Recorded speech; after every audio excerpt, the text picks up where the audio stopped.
మానవులను కష్టాల నుండి గట్టెక్కించే వ్రతమే సంకష్టహర చతుర్థి వ్రతము.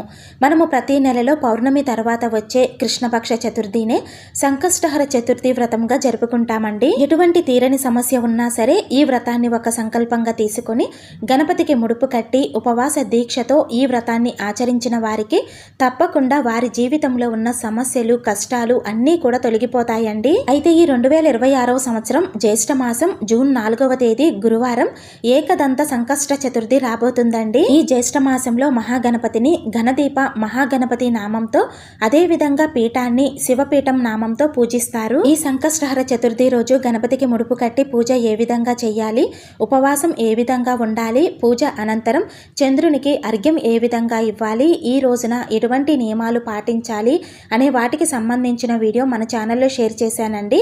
వీడియో లింక్ కింద టైటిల్ దగ్గర ఇస్తున్నాను. మీకు యూజ్ అవుతుంది అనుకుంటే తప్పకుండా ఒకసారి చూడండి. అదేవిధంగా ఈ వీడియో నచ్చితే వీడియోని లైక్ చేసి షేర్ చేయండి. ఇలాంటి మరిన్ని వీడియోస్ కోసం మన ఛానల్ని తప్పకుండా సబ్స్క్రైబ్ చేసుకోండి. శ్రీమాత్రే నమః.